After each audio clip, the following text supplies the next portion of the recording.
right, so you just got your orders and you're super excited. They're super cool orders and you're ready to go.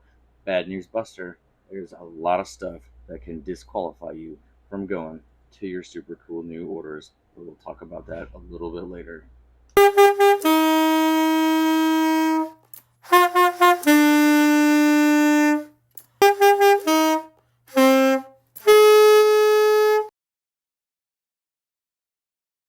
All right, so we are scooting right along in our video series on how to go through a standard Navy PCS, right? This one just happens to be an overseas one that we're talking about with special duty orders.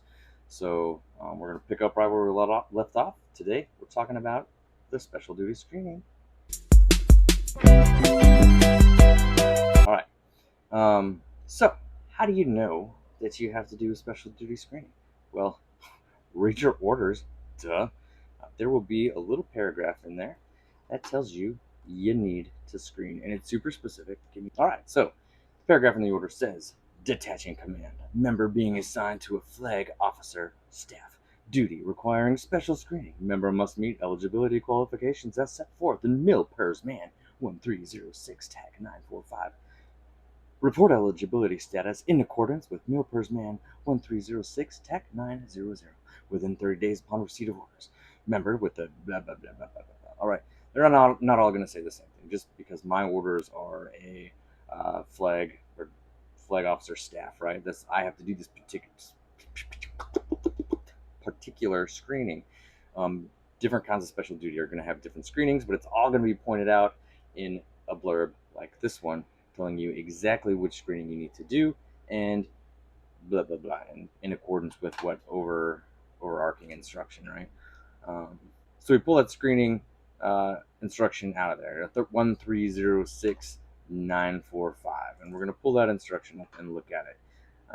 And this one isn't very long. Looks like a one pager. Sometimes they're a little bit longer than this, but this one's pretty easy. So it gives you a background, flag officer, various billets, open, blah, blah, tour length 36 months. All screening requirements are to be completed at your detaching command, the one you're at right now. But this paragraph B is an important one, and we're going to break it down real quick and talk about all of these bits. Section C, right here. Complete sections A, D2, and D3 of NAVPERS 130692. Special program screening. This can be assessed by using the following link, right? So let's start. We're going to pull up the full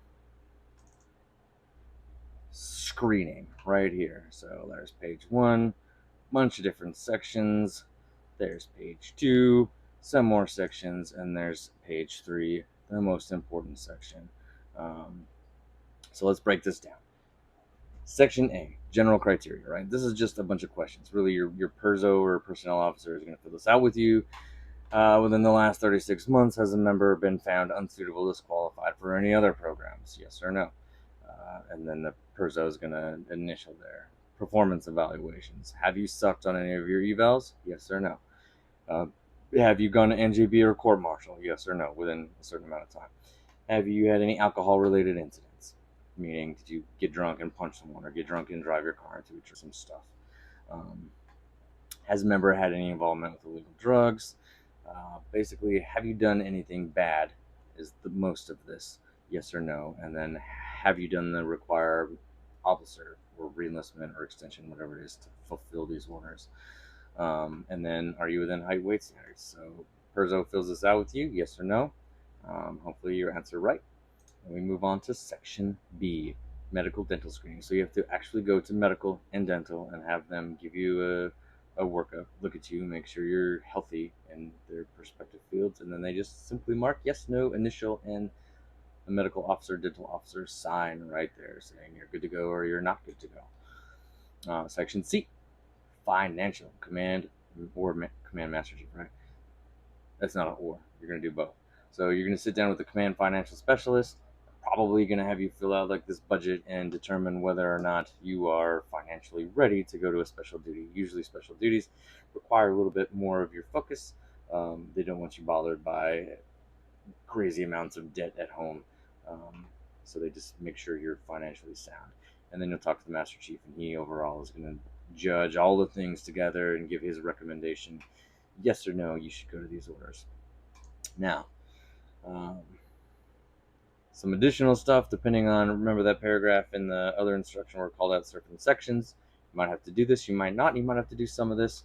Like I think if we look back for mine, it did call out certain sections in the D, yeah, so D2 and D3 are two that I have to do for this one. So hey, let me get back to the D. All right, so do I have the right NECs or schools to do this? Do I have the right security clearance? Do I have a valid driver's license? For me, I just wanted D2 and D3, right? So do I have a security clearance and a driver's license? Yes, I do. So it's all good. But other stuff, visible tattoos. Have you completed a special tour working in rate? I have completed so many tours working in rate personally, right? But you have to answer all these questions. The command career counselor is the initialer on this section. They'll go through, make sure you're not telling them a bunch of lies, and they'll initial and sign. So now we go to the big daddy of the sections. The last section. There's not a letter that goes with this one, but the command CO, XO, OIC, whoever's in charge, their approval. So a lot of them are going to require a write-up here in number 4. And that should be on you to get in and type a recommendation. I recommend you talk to other people who have done special screenings at your command, because my experience is every command wants this endorsement written a little bit differently. I've pretty much done a special duty screening for all of my last few commands, and everybody had a different take on how this endorsement should be done. So talk to people there, write it up, have them look at it, send it up to the CO. He's going to read it. He's probably going to want to change whatever. Eventually it's going to be written how he likes it, and he's going to go boom, approve or disapprove if you're not up to par, and sign and date, and then you're done, right? No, you're not done. 5 days before your transfer, you have to go back and get it certified right up here in block number 3, final approval or final disapproval, saying that either nothing's changed and you're still good to go, or holy moly, since you originally did the screening, you went off the rails, you've gotten a DUI, crazy amounts of debt, you did everything you weren't supposed to do, and now no, you're not good to go to any kind of school. You should probably just go somewhere and be sad until you figure your life out. And that's whatever. They're going to approve or disapprove. I use too many words. I apologize. But that's it. So, like I said, there are a lot of things that can disqualify you, and we kind of covered all of them as we went through the screening, right? If you've had NJPs, most of the special duties, if you've had an NJP, non-judicial punishment or above, so court-martial or civil court, anything like that, that will likely disqualify you from most special duties. You fail your PHA, that's your physical health assessment, so your workout, your run, push-ups, plank, measuring the body fat. If you failed that, most special duties will not take you at that point. If you're on legal hold, if you're on legal hold, you're not going anywhere anyway. Medical issues, there's something wrong with you, maybe, I don't know what would hold you back. I do know that there are circumstances, certain medications that disqualify you from different duties, and dental issues. Obviously, if your mouth is just so screwed up you can't think because of the pain, they're going to fix that before you go anywhere. So that if it takes too long to fix it, it might disqualify you, it might just delay your departure. Either way, but there is a lot of stuff that can disqualify you. So if your orders say you need a screening, I recommend you look in that screening, what it entails, and make sure you're good in all those areas. They should also be asking you ahead of time before you get the orders, but that doesn't always happen. So that's it. Like I said, we are scooting right along with this PCS list. Pretty soon, though, I think we're going to hit pause so that I can do the household good pack out when I do my pack out. So we'll do some other kind of Navy videos in there. But every Sunday, expect some kind of Navy how-to video. Right now, focuses PCS.